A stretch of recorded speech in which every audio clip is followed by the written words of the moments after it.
Você já parou para pensar que muitas vezes a sua bondade está te afastando da vontade de Deus? Há momentos em que estender a mão é, na verdade, desobedecer. Sim, há pessoas que Deus não quer que você ajude, e insistir nelas pode travar sua vida espiritual, roubar sua paz e calar a voz do Espírito Santo dentro de você. Estamos vivendo dias em que muitos confundem misericórdia com permissividade e acabam sustentando o pecado, reforçando o erro e se afastando do propósito. Hoje Deus te adverte com seriedade. Existem pessoas que, segundo a própria palavra, não merecem sua ajuda. E continuar insistindo nelas é se colocar contra o que o céu já rejeitou. Esta mensagem não é para agradar, é para acordar.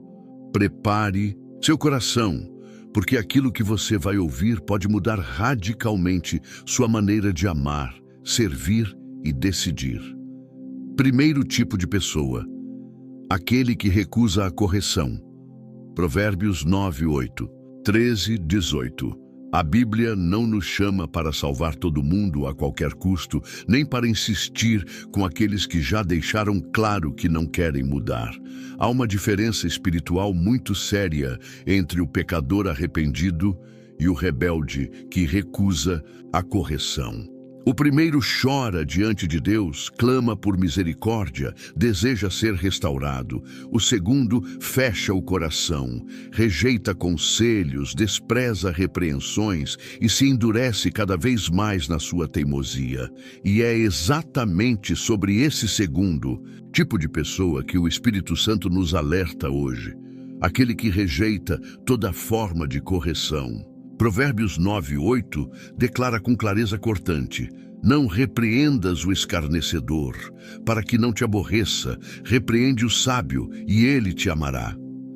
Há um espírito em alguns que não apenas resiste à correção, ele zomba dela.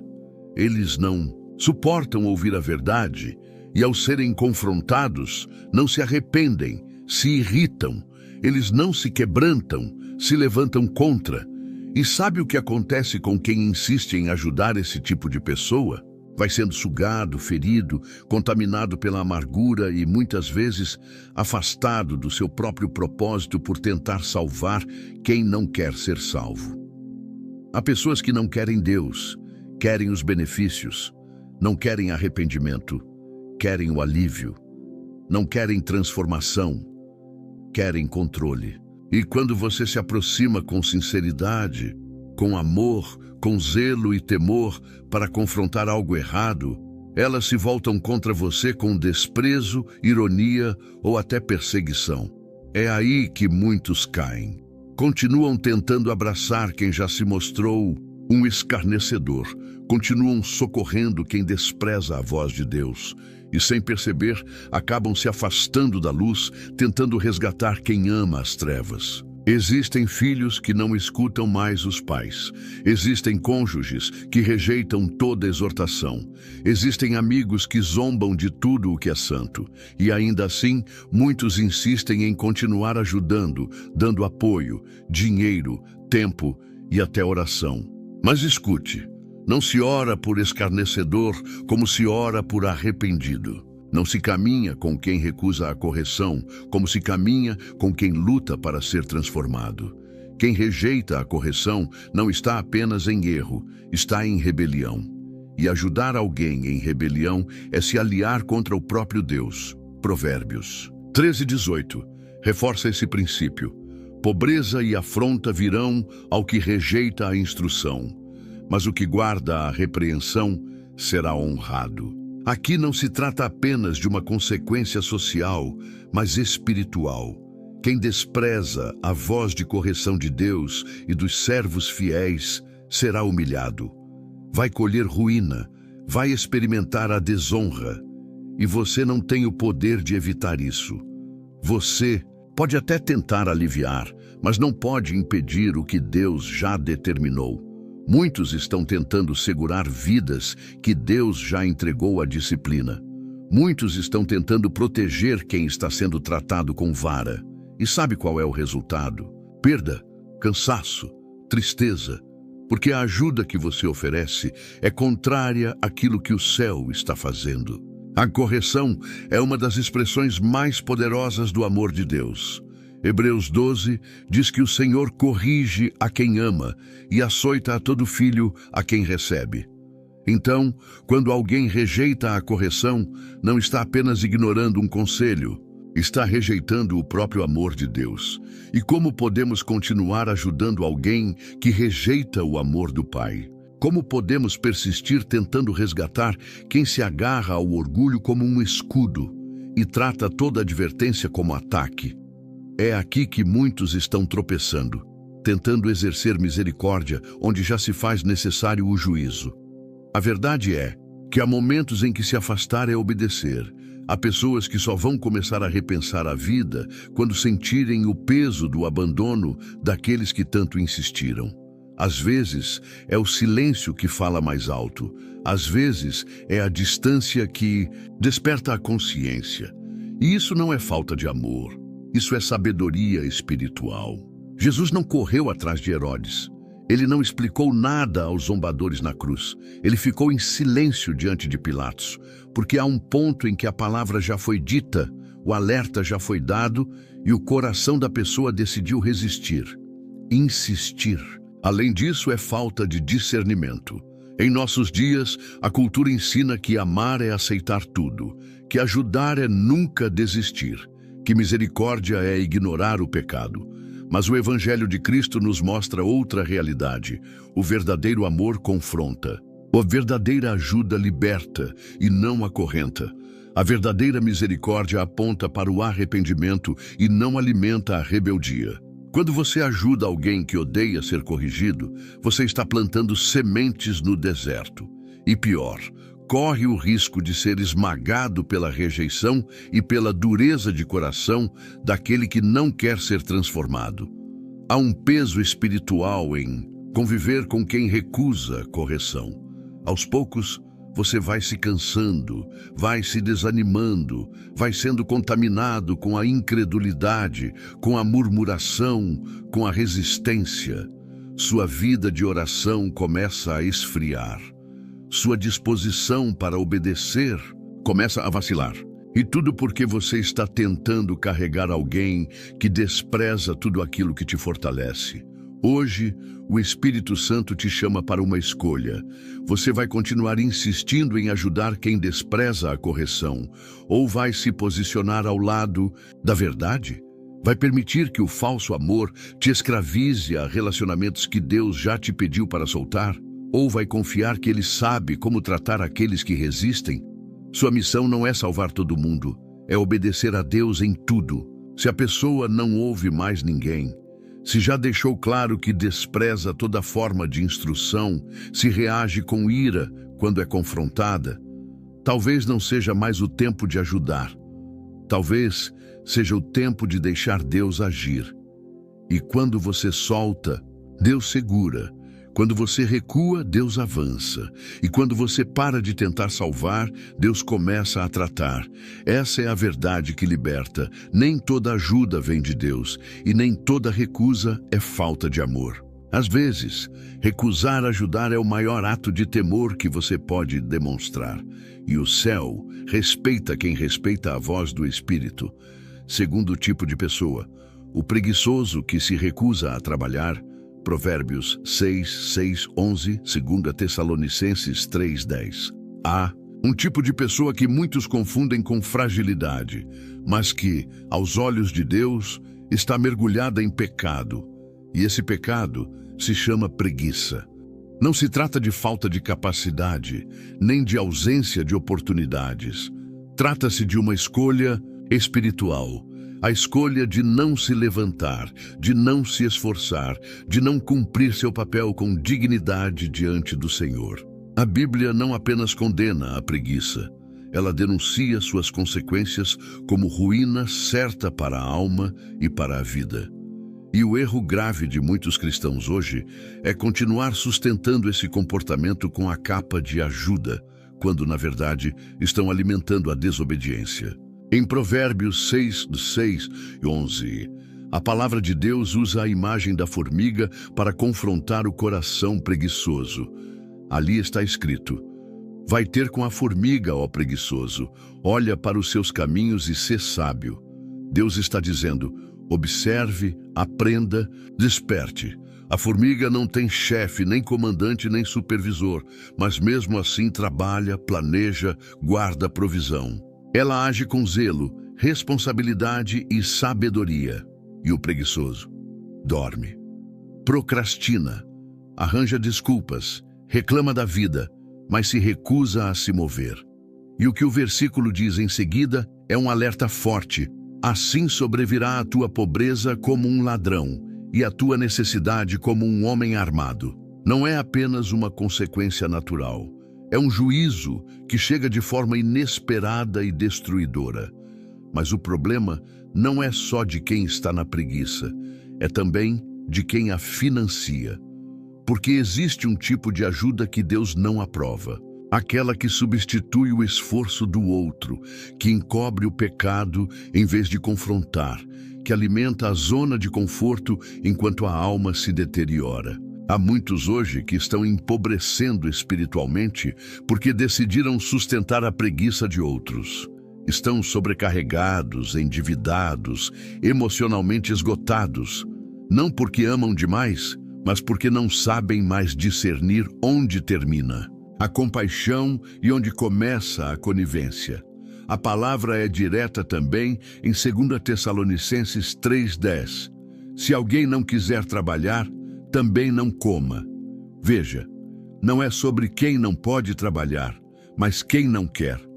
Paulo estava lidando com pessoas que, mesmo tendo condição, estavam vivendo às custas da igreja, ocupando tempo, consumindo recursos e atrasando a missão. E o que o apóstolo ordena ali é um princípio divino. Não sustente a preguiça, não confunda a caridade com cegueira, não use a fé como desculpa para manter a desordem. O evangelho não incentiva parasitismo. Ele chama a responsabilidade, a diligência, a boa administração da vida. Quantos pais estão hoje sustentando filhos adultos que se recusam a trabalhar?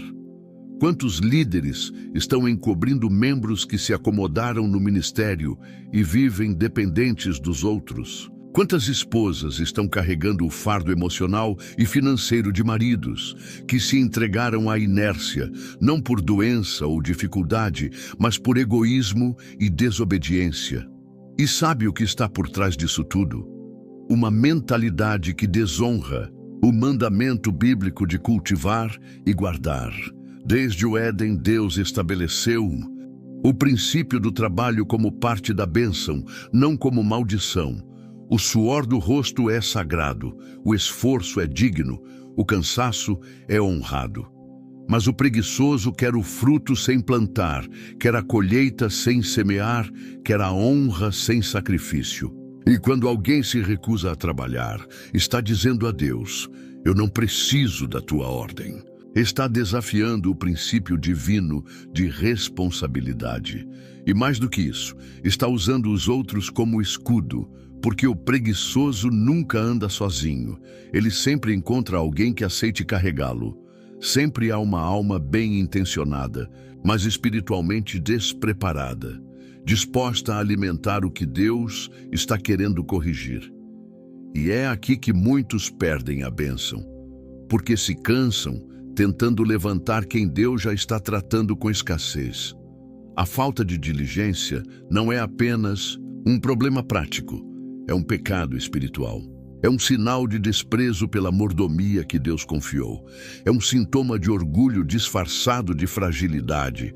É a recusa de reconhecer que a vida exige esforço, constância e sacrifício. Por trás da preguiça, muitas vezes, está um coração rebelde, que espera que tudo venha fácil, que os outros resolvam, que a vida se ajuste sem renúncia. E esse tipo de coração, quando é ajudado constantemente, se torna cada vez mais endurecido. Ajuda que não confronta se transforma em prisão. Quando você suprime a dor que levaria a pessoa ao arrependimento, você atrasa o processo de Deus. Quando você sustenta quem se recusa a crescer, você se torna cúmplice da estagnação. E o que parecia amor vira obstáculo. O que parecia cuidado vira muleta. E a bênção que você carrega começa a ser drenada por quem escolheu não se levantar. Deus não te chamou para carregar quem decidiu permanecer no chão. Deus te chamou para levantar os que querem andar, para estender a mão aos que desejam a mudança, para caminhar com quem está disposto a romper com o comodismo. É tempo de discernir quem quer ser curado e quem se alimenta da dor para manipular. Quem precisa de ajuda e quem escolheu a dependência como estilo de vida. E para isso é necessário coragem espiritual. Porque muitos que vivem sustentando o preguiçoso se sentem culpados quando pensam em parar. Acham que estão negando amor, que estão sendo duros demais. Mas a verdade é que continuar ajudando nesses casos é ser mais generoso do que Deus. E ninguém pode ser mais justo que o Senhor. Ele mesmo diz, não comerá. Isso não é crueldade, é sabedoria. Porque só o confronto traz mudança. Só a ausência de resultados desperta a consciência. Só a escassez que dói pode gerar um clamor verdadeiro. Por isso, o alerta é claro. Pare de sustentar o pecado com o nome de amor. Pare de encobrir o erro com a capa da ajuda. Preguiça não é debilidade, é desobediência. E Deus não está te pedindo para proteger a desobediência de ninguém. Ele está te chamando a obedecer. E obedecer, muitas vezes, é recuar, é deixar faltar, é permitir que a disciplina divina cumpra seu papel, é confiar que o mesmo Deus que mandou você amar, mandou também que você não alimentasse a preguiça. Então hoje, examine a quem você está ajudando. Veja se essa ajuda está gerando fruto ou se está alimentando a inércia. Pergunte ao Espírito Santo se é para continuar ou se é hora de parar. E lembre-se, ajudar não é sempre dar. Às vezes é negar, corrigir, recuar, confiar. Porque quando você para de ajudar quem se recusa a obedecer, você abre espaço para Deus agir de forma plena. E o que você não conseguiu mudar com esforço, Deus muda com um toque. Terceiro tipo, o zombador das coisas santas. Salmos 1:1. 2 Pedro 3:4. Há pessoas que não apenas ignoram a fé, mas a desprezam, não se contentam em viver distantes de Deus.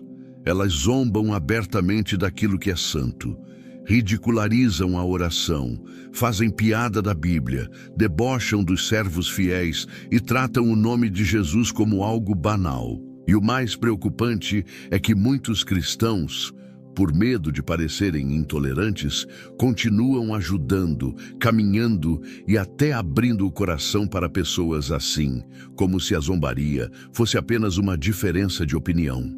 Mas a palavra de Deus não vê dessa forma. A Bíblia não ensina a conviver com o escarnecedor, ela ensina a se afastar dele.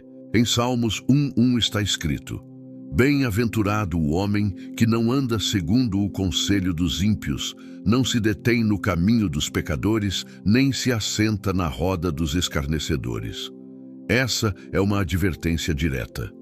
Deus está dizendo que há uma bênção sobre aqueles que escolhem o caminho da separação. O justo é feliz, é guardado, é aprovado por Deus quando decide não caminhar com quem rejeita e ridiculariza a verdade. A zombaria contra Deus não é apenas um erro, é uma rebelião contra o céu. E quem permanece sentado na roda dos escarnecedores cedo ou tarde, será moldado por eles. Existe uma influência invisível, mas poderosa, que age quando alguém se expõe continuamente ao escárnio. Primeiro você escuta, depois você começa a rir junto, em seguida passa a questionar certas verdades. E quando percebe, já está indiferente àquilo que antes te fazia tremer. O escarnecedor contamina pelo riso. Ele planta dúvida com frases aparentemente inocentes. Ele destrói a reverência com pequenos gestos. E o que parecia um simples convívio se torna uma armadilha espiritual. 2 Pedro 3:3-4 diz: nos últimos dias virão escarnecedores com zombarias, andando segundo as suas próprias paixões e dizendo: onde está a promessa da sua vinda? Eles não perguntam por fé. Eles debocham por incredulidade. Eles não têm sede de Deus, têm desprezo pelas promessas. O escarnecedor não está em busca de salvação, está em campanha contra a santidade. E ajudar alguém assim não é bondade, é imprudência, porque você não está estendendo a mão a alguém ferido, está fortalecendo quem quer destruir aquilo que você ama.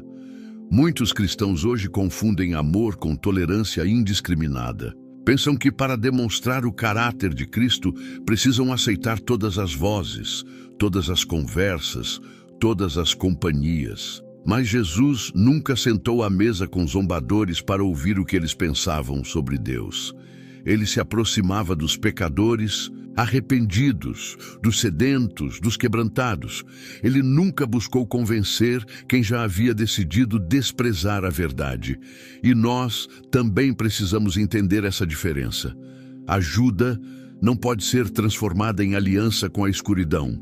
Você não pode andar com quem escarnece daquilo que te mantém de pé. Quem zomba da palavra está zombando do próprio Cristo. E se você permanece ao lado de alguém assim, tentando sustentar o relacionamento, oferecendo recursos, tempo e atenção, você está, sem perceber, colaborando com o avanço da incredulidade. Porque cada vez que um escarnecedor recebe apoio, ele se sente mais confiante em sua rebelião. E o pior é que o escarnecedor não vem com aparência de mal. Ele vem como amigo. Ele vem com charme, com humor, com argumentos sofisticados. Ele se esconde atrás de opiniões diferentes, de visões modernas, de questionamentos saudáveis. Mas por trás disso está um coração endurecido, um espírito resistente e um propósito claro: diminuir o valor do que é santo. E quando você oferece ajuda sem discernimento, acaba sendo usado como ponte para que outros também se enfraqueçam na fé. É por isso que a Bíblia manda se afastar. Em Provérbios 14:7, lemos: afasta-te do homem insensato, porque nele não acharás conhecimento. O zombador é insensato. Ele não está aberto ao ensino. Ele não deseja transformação. Ele quer apenas destruir o que não consegue compreender. E o seu desprezo pelas verdades eternas é uma afronta ao próprio Espírito Santo. Permanecer ao lado de alguém assim é como se você dissesse a Deus: eu prefiro manter esse laço do que honrar tua presença. O Espírito Santo é sensível. Ele se entristece quando vemos a fé sendo ridicularizada e ficamos em silêncio. Ele se afasta quando toleramos o escárnio por medo de parecer rígidos demais. Ele se cala quando abrimos espaço para conversas que desonram o céu. E muitos estão se perguntando por que perderam o fervor, por que a unção se foi, por que a oração não flui mais. A resposta pode estar na convivência com quem zomba do sagrado. Ajuda, nesse caso, não é bênção, é veneno. Não alimente o escarnecedor com seu tempo, sua atenção ou seus recursos. Não tente convencer quem já zombou do Evangelho repetidas vezes. Ore, sim, mas à distância. Interceda, mas não caminhe junto. Porque há uma linha que Deus traça. A linha entre o arrependido e o zombador. E quem atravessa essa linha por conta própria pode perder a sensibilidade espiritual. Jesus nos chamou para sermos sal da terra, luz do mundo. E isso exige separação. A luz não pode se misturar com as trevas. O sal não pode perder o sabor. Você não foi chamado para se adaptar ao escarnecedor, mas para se manter firme, mesmo que sozinho. Você não precisa da aprovação de quem zomba da sua fé. Você precisa da aprovação de Deus. E Ele honra os que o honram. Se você sente que tem mantido laços com pessoas que desonram o nome de Jesus, hoje é o dia de cortar esses vínculos. Não por orgulho, mas por temor. Não por arrogância, mas por fidelidade. Porque o zombador não merece sua ajuda, ele precisa do juízo de Deus. E só quando você sai do caminho, Deus entra com justiça. Quarto tipo, o rebelde que vive na prática do pecado. Hebreus 10, 26, Romanos 6, 1, 2. Há uma linha que o céu não ignora, mas que muitos cristãos insistem em cruzar por ingenuidade ou medo de confrontar. É a linha entre o arrependido e o rebelde. O arrependido cai, mas chora, erra, mas luta para voltar. O rebelde não. Ele se entrega ao pecado com frieza, com convicção, com desprezo pela santidade. Ele sabe o que é certo, mas escolhe o errado. Conhece a verdade, mas a rejeita. E quando você tenta ajudar alguém assim, insistindo em amor, onde já há rebeldia declarada, você corre o risco de se tornar cúmplice daquilo que o próprio Deus está resistindo. Hebreus 10, 26 é uma das passagens mais severas da Bíblia, porque, se pecarmos voluntariamente depois de termos recebido o pleno conhecimento da verdade, já não resta mais sacrifício pelos pecados. Não estamos falando de uma queda, estamos falando de uma decisão, uma escolha deliberada por permanecer no erro, mesmo após conhecer a luz. Essa é a essência da rebelião espiritual, a consciência do certo acompanhada pela recusa em obedecer. E o que o texto diz? Não resta mais sacrifício. O sangue já não é aplicado sobre quem pisa nele com desdém. O problema é que muitos não percebem a gravidade de conviver, apoiar ou sustentar quem está nessa condição. Acham que estão sendo compassivos, misericordiosos, cheios de graça. Mas a palavra nos mostra que há um ponto onde continuar insistindo já não é misericórdia, é desobediência. O amor verdadeiro corrige. E quando a correção é rejeitada repetidamente, o amor verdadeiro se afasta. Não por falta de compaixão, mas por respeito à santidade. Romanos 6, 1, 2 também traz esse confronto com clareza. Que diremos, pois? Permaneceremos no pecado para que a graça abunde? De modo nenhum. Nós, que estamos mortos para o pecado, como viveremos ainda nele? O Evangelho nunca foi licença para continuar errando. Graça não é permissão para viver em impureza. E quando alguém faz da graça um escudo para seus pecados constantes, está zombando da cruz. Está transformando o que é sagrado em justificativa para a rebelião. E se você ajuda alguém nessa condição, está cooperando com o erro, ainda que inconscientemente. É necessário discernimento espiritual para identificar quando a ajuda se transforma em conivência. Há pessoas que caem e precisam ser levantadas, mas há outras que se jogam no abismo e querem companhia. Elas não querem restauração, querem reforço emocional para continuar errando. Querem que você diga que está tudo bem, que Deus entende, que o tempo vai mudar as coisas. Mas Deus não entende a rebeldia. Deus resiste ao soberbo. Deus confronta o coração endurecido. E se você se coloca ao lado desse tipo de pessoa, oferecendo apoio, você está se opondo ao próprio Espírito Santo. Muitos estão carregando rebeldes nas costas e chamando isso de intercessão. Mas não é. É cegueira. É falta de coragem para reconhecer que há pessoas que já escolheram seu caminho e que continuar insistindo é se prender a quem já se desligou de Deus. Ajudar alguém que vive conscientemente na prática do pecado é o mesmo que tentar salvar um fugitivo da justiça divina. É colocar-se entre a mão de correção de Deus e o coração rebelde de quem não quer mudança. O amor bíblico não é passivo. Ele não tapa os olhos para o erro. Ele não alimenta o pecado com silêncio. Ele exorta, ele corrige. E quando não há arrependimento, ele se retira. Foi isso que Deus fez com o povo de Israel diversas vezes. Quando a rebelião se tornava constante, ele retirava a sua presença. E se o próprio Deus recua, quem somos nós para continuar investindo onde já não há mais temor? É importante lembrar que rebeldia não é apenas uma ação externa, é uma condição interna. Há pessoas que frequentam cultos, levantam as mãos, usam linguagem cristã, mas estão vivendo na prática consciente do pecado. Sabem que estão errando, mas não pretendem mudar. Sabem que estão afrontando a santidade de Deus, mas continuam com naturalidade.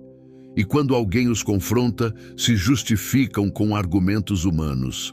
Deus conhece meu coração, ninguém é perfeito. Estou vivendo minha verdade. Mas o céu não aceita essas desculpas. O céu espera a obediência. E quando você continua ajudando, oferecendo suporte emocional, financeiro ou até espiritual para alguém assim, você está reforçando o sistema de engano. Está dizendo, ainda que sem palavras, que é possível viver na rebeldia e ainda assim contar com os benefícios da comunhão. Mas isso é falso. A rebeldia separa. O pecado não confessado bloqueia a oração. A obstinação contra a verdade fecha as portas da graça. E a ajuda mal direcionada impede o processo de arrependimento verdadeiro. Muitos filhos têm se rebelado contra os pais, contra a fé, contra os princípios de Deus. E os pais, na tentativa de manter o vínculo, continuam ajudando, sustentando, ignorando o pecado.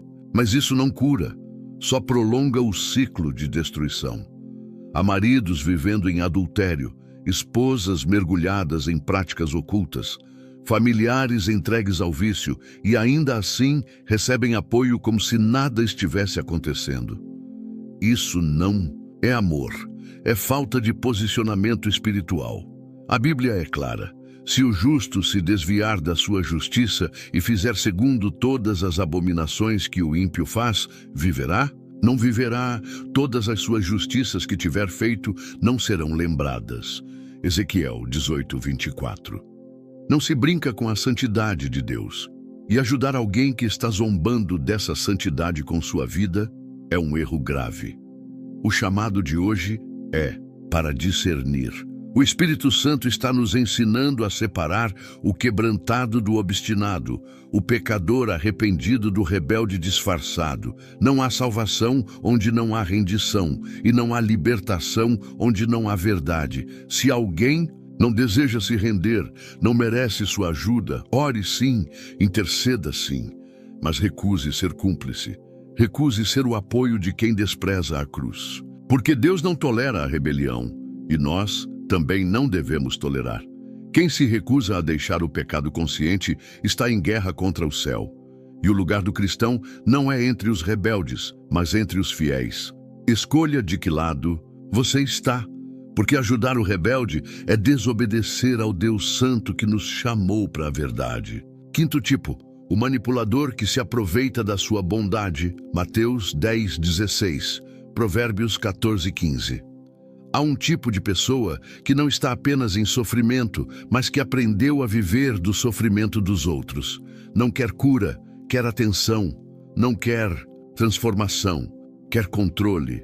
E para isso, ela se disfarça de fraca, de vítima, de carente. Mas por trás da aparência quebrada, existe um espírito manipulador, calculista, que usa a bondade alheia como ferramenta de dominação emocional. Muitos cristãos têm sido presos nesse ciclo, ajudando sem parar, se esgotando mentalmente, se arruinando financeiramente, porque não conseguem enxergar que, às vezes, quem pede ajuda não está precisando, está se aproveitando. Jesus disse em Mateus 10:16, Eis que vos envio como ovelhas ao meio de lobos. Portanto, sede prudentes como as serpentes e simples como as pombas. A ordem é clara. Prudência e simplicidade. Não basta ter um coração bom, é preciso ter olhos espirituais abertos. O manipulador não se apresenta com dentes de lobo. Ele vem com palavras doces, com histórias comoventes, com lágrimas no momento certo. Mas tudo faz parte de um Teatro emocional que tem um objetivo: manter você preso pelo laço da culpa e do falso amor. O manipulador não quer libertação, quer controle. Ele não busca a verdade, busca se manter no centro das atenções. E quando encontra alguém disposto a ajudar, transforma essa pessoa em instrumento de exploração. Vai tomando tempo, energia, recursos, paz e até mesmo a comunhão com Deus. E quanto mais você oferece, mais ele exige. Quanto mais você se entrega, mais ele reclama. Porque o manipulador não se satisfaz, ele consome. E se você não tiver discernimento, vai chamar isso de ministério, quando na verdade é laço. Provérbios 14:15 diz: o simples dá crédito a toda palavra, mas o prudente atenta para os seus passos. O simples aqui não é o puro, é o ingênuo. É aquele que acredita em tudo o que ouve, que nunca questiona as intenções, que pensa que toda dor é verdadeira e que toda necessidade é justa. Mas Deus está nos chamando para sermos prudentes, para olhar além das palavras, para perceber os frutos e não apenas os lamentos. Porque onde há manipulação, não há arrependimento. E onde não há arrependimento, não deve haver apoio contínuo. O manipulador conhece as fragilidades do seu coração. Ele sabe como despertar sua empatia, como ativar seu senso de culpa, como virar a situação ao seu favor. Ele distorce a realidade, te convence de que você está sendo duro demais, de que ninguém mais o entende, de que só você pode salvá-lo. E com isso, te prende emocionalmente. Te transforma em refém da própria generosidade. E enquanto você acha que está fazendo o bem, ele está se alimentando da sua alma. É preciso romper com esse ciclo. Ajuda verdadeira liberta, não prende. A compaixão de Deus sempre aponta para o arrependimento, nunca para a dependência.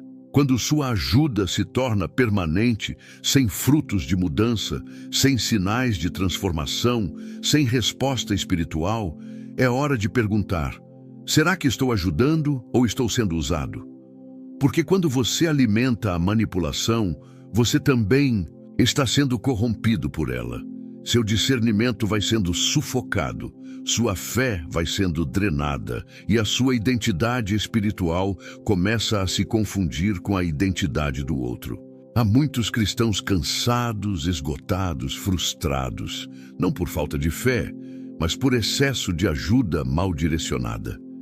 Estão investindo energia onde Deus nunca mandou. Estão sustentando relações que Deus já encerrou. Estão carregando pessoas que não querem ser restauradas, querem ser adoradas. E isso é perigoso. Porque no fim, o manipulador transforma o ajudador em servo emocional e depois o abandona como se nunca tivesse recebido nada. Deus não nos chamou para sermos presas fáceis. O reino de Deus não é território de ingenuidade. É um lugar de discernimento, de sabedoria, de vigilância espiritual. A ordem de Jesus para sermos prudentes, como as serpentes, não é uma metáfora fraca, é uma convocação à maturidade. Você não foi chamado para ser explorado, você foi chamado para ser canal de Deus e não depósito da dor alheia. A verdadeira ajuda confronta o manipulador, rompe com o ciclo, diz não com firmeza, corta a dependência emocional. Expõe a verdade com amor, mas sem medo. E quando você decide não mais participar do teatro da manipulação, o Espírito Santo te fortalece, ele te dá paz, ele limpa sua mente, ele restaura sua autoridade espiritual. Porque você deixa de ser refém e volta a ser instrumento. Não confunda amor com servidão emocional. Amor não se deixa dominar. Amor não se rende ao jogo do controle. Amor não se afoga em culpa. Há pessoas que estão se fazendo de frágeis há anos, mas nunca se quebrantaram. Sabem chorar, mas não sabem se arrepender. Sabem pedir, mas nunca se colocam de joelhos diante de Deus. E enquanto você estiver disponível, elas continuarão sugando tudo o que você tem. O espírito de Deus te chama hoje para abrir os olhos. Ser bom não é ser bobo. Ser generoso não é ser vulnerável. Você não precisa provar seu amor ajudando quem claramente está te manipulando. Deus nunca te pediu para sustentar falsidade. Ele te chamou para andar na luz, na liberdade, na verdade. E a verdade é que muitas vezes o melhor que você pode fazer por alguém assim é parar de ajudar. É deixá-lo sozinho com Deus, porque onde a sua presença impede o quebrantamento, a ausência pode provocar um encontro com o céu. Se você percebe que está preso a alguém que usa sua bondade como ferramenta de domínio, hoje é o dia de romper. Não com ódio, não com indiferença, mas com temor. Porque continuar nesse ciclo não está salvando ninguém. Está apenas atrasando o processo de Deus. E pior, está minando a sua força, o seu ânimo, a sua fé. Você foi chamado para ser prudente, para amar com sabedoria, para servir com discernimento. Não alimente a manipulação com silêncio, com apoio cego, com recursos mal aplicados.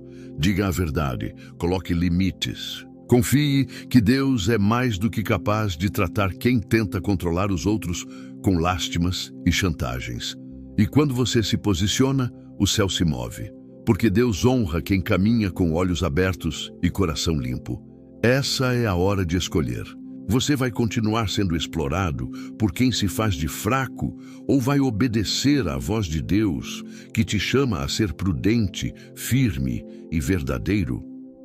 O manipulador não merece a sua ajuda. Ele precisa da correção do Espírito. E quando você entende isso, você é liberto e dá ao outro a chance de também ser. O sexto tipo, o que causa divisões e contendas, Tito 3, 10, 11, Provérbios 6, 16, 19. Há uma semente que parece pequena, discreta e até inofensiva aos olhos humanos, mas que, uma vez lançada, pode destruir relacionamentos, abalar igrejas inteiras e trazer maldição sobre casas, famílias e comunidades. Essa semente se chama contenda. E a palavra de Deus não apenas condena a contenda como atitude, ela revela que há algo que Ele, o próprio Senhor, odeia. Aquele que semeia contendas entre irmãos. Provérbios 6, 19.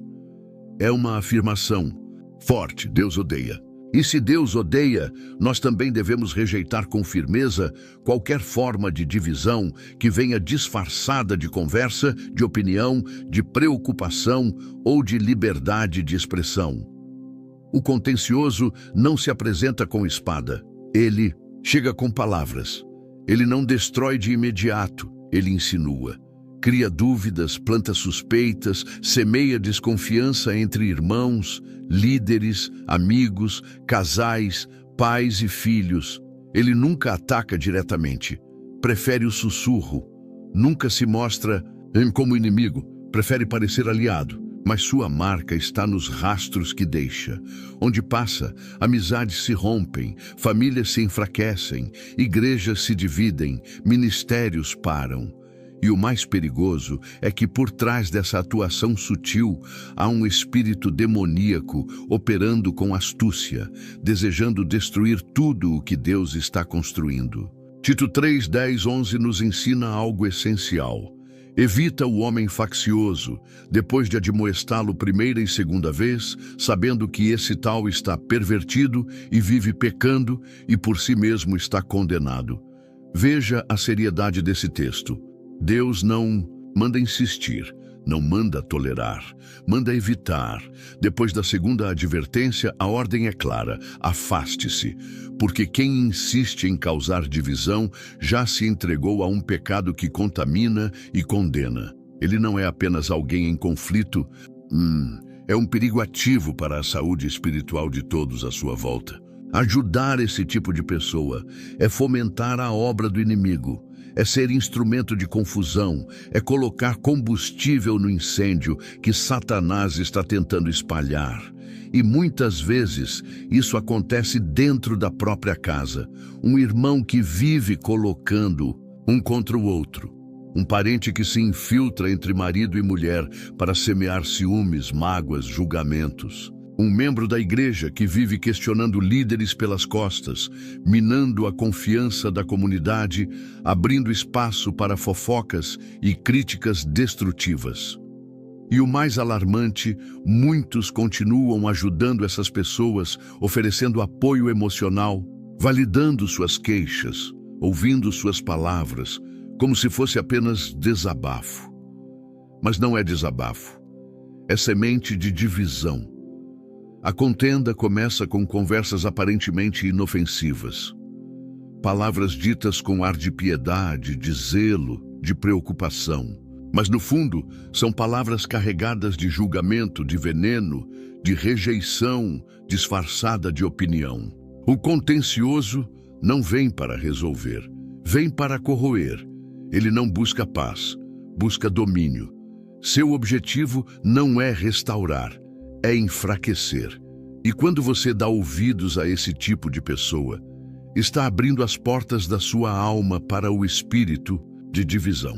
É necessário discernimento. Nem todo irmão que fala com sinceridade tem um espírito pacificador. Nem toda irmã que ora em voz alta tem o coração em paz. Há pessoas que vivem alimentando conflitos porque se alimentam deles. Se sentem importantes quando estão no centro da discórdia. Sentem-se poderosas ao verem outros se machucando com as sementes que lançaram. E por isso, quanto mais atenção recebem, mais ousadas se tornam. Quanto mais ajuda recebem, mais avançam com sua influência destrutiva. Você precisa reconhecer os sinais. O que essa pessoa gera ao seu redor? Ela constrói ou divide? Suas palavras edificam ou ferem? O que ela fala dos outros quando não estão presentes? Que tipo de fruto você vê quando ela se aproxima? Se ao redor dela sempre há mal-entendidos, acusações, afastamentos, ressentimentos, esteja certo. Você está diante de alguém que precisa ser confrontado e, se não mudar, evitado. O Evangelho é reconciliação, não confusão. É unidade, não divisão. E qualquer pessoa que opera de forma contrária a isso está fora da vontade de Deus. O erro de muitos é tentar ajudar quem já se mostrou sem intenção de mudar. Pensam que estão sendo misericordiosos, mas estão sendo cúmplices. Ajudar quem divide é desrespeitar o que Deus está unindo. É correr o risco de se tornar um canal de influência maligna, porque a contenda não afeta apenas quem a provoca, afeta quem a sustenta. Se você permite que esse tipo de pessoa continue falando, agindo, ocupando espaço na sua vida, você se torna parte do problema. É por isso que Provérbios 6 lista 6 coisas que o Senhor odeia e a 7ª que ele abomina: olhos altivos, língua mentirosa, mãos que derramam sangue inocente, coração que maquina pensamentos perversos, pés que se apressam a correr, e para o mal, testemunha falsa que profere mentiras, e por fim, aquele que semeia contenda entre irmãos. Está na mesma lista do homicida e do mentiroso. Isso é sério, é grave. Não se pode tratar esse comportamento com tolerância ou ingenuidade. A ordem bíblica é clara. Depois de 2 advertências, afaste-se. Não por orgulho, não por indiferença, mas por obediência, porque a contenda é uma porta aberta para o inimigo agir.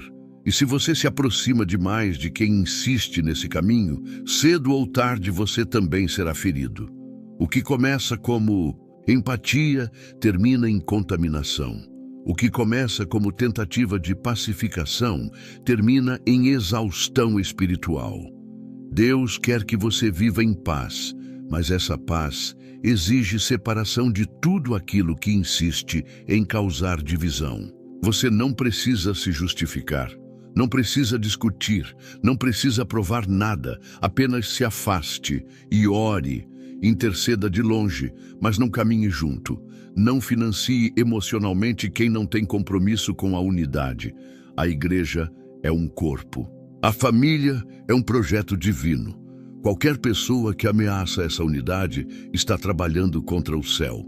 E quem ajuda essa pessoa, mesmo sem perceber, está atrasando os planos de Deus. A verdadeira maturidade espiritual sabe quando estender a mão e quando recuar.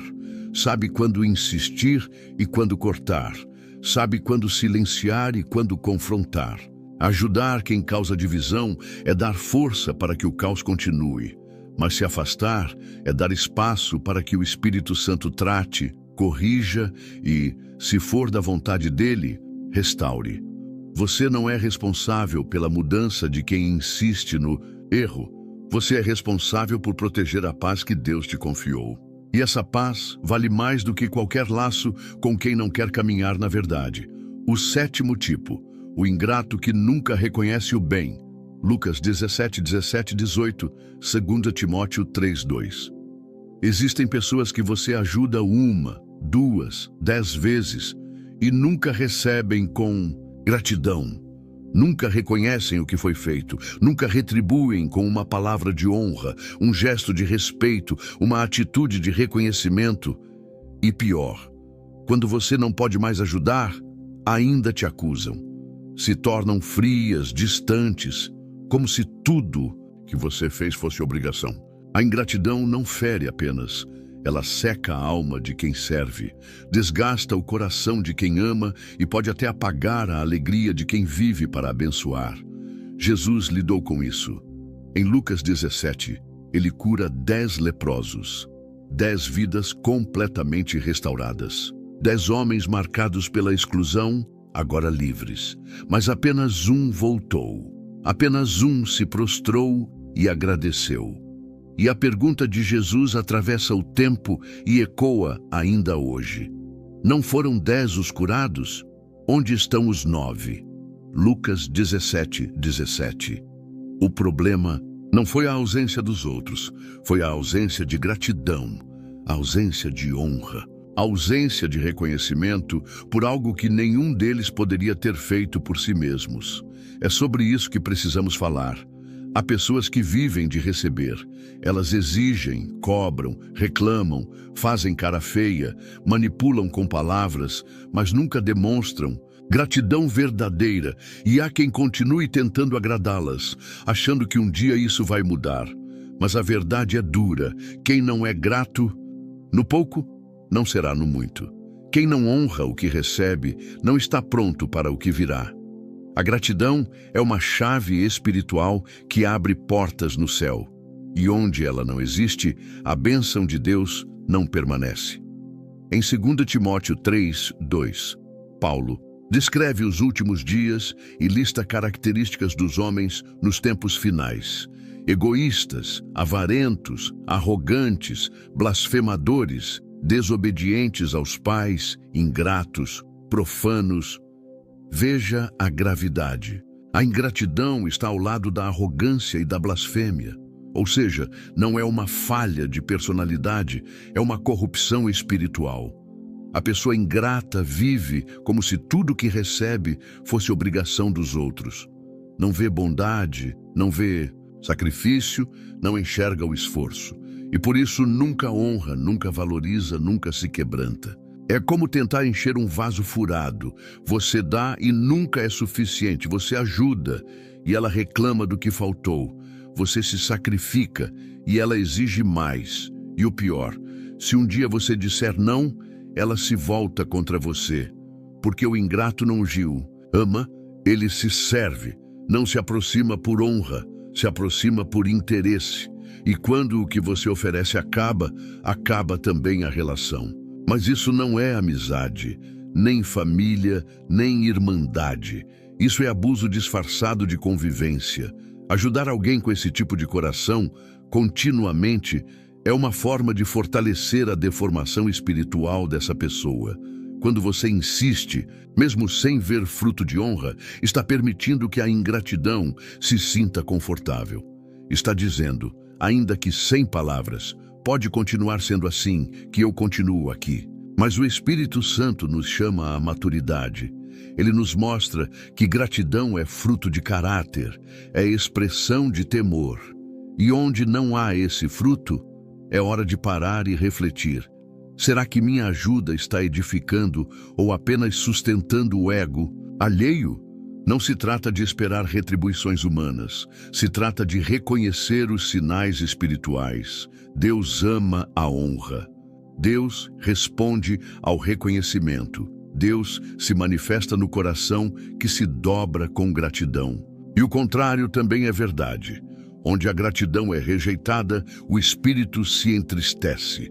Onde não há valorização do que é dado, o céu silencia. Por isso, muitos estão vivendo estagnação espiritual, emocional, até financeira, porque continuam despejando energia em pessoas que nunca agradeceram por nada. Pais que deram tudo e colhem desprezo. Líderes que formaram pessoas e foram esquecidos. Amigos que ajudaram nos piores dias e foram deixados de lado. Cônjuges que se sacrificaram por anos e hoje são tratados com frieza. Tudo isso tem um nome: ingratidão. E continuar ajudando quem não reconhece é prolongar um ciclo de desonra que não termina bem. Porque Deus é Deus de princípios, e um desses princípios é: a quem honra, honra. O próprio Deus afasta sua presença de onde não há reconhecimento. Israel murmurava no deserto, mesmo depois de tantos milagres, e o resultado foi o juízo. Ingratidão fecha portas, e se você continuar insistindo em servir quem despreza o que você faz, vai acabar cansado, frustrado, vazio. Porque a bênção que você carrega não foi feita para ser desperdiçada.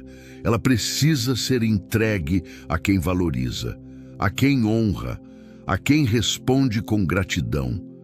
Gratidão não é só dizer obrigado, é mostrar com atitudes que você reconhece o valor do outro. Quem é grato protege, quem é grato retribui, quem é grato cuida. E quando esse fruto não aparece, é hora de parar de regar, porque o solo pode estar seco por escolha, e quem não é capaz de agradecer ao homem, dificilmente será capaz de se render a Deus. Você não foi chamado para ser explorado emocionalmente. Você foi chamado para edificar, para gerar fruto, para multiplicar. E onde não há gratidão, não há multiplicação. É tempo de cortar o ciclo, de reconhecer que a ausência de gratidão é uma forma de rejeição. E onde há rejeição do bem, cedo ou tarde haverá oposição ao próprio Deus. Por isso pare. Recuar nesse caso é sabedoria, é zelo, é obediência. Ore por quem é ingrato, mas não se mantenha sob manipulação. Ajude quem honra o que Deus te deu, porque onde há honra, Deus envia mais. Onde há reconhecimento, Ele abre os céus.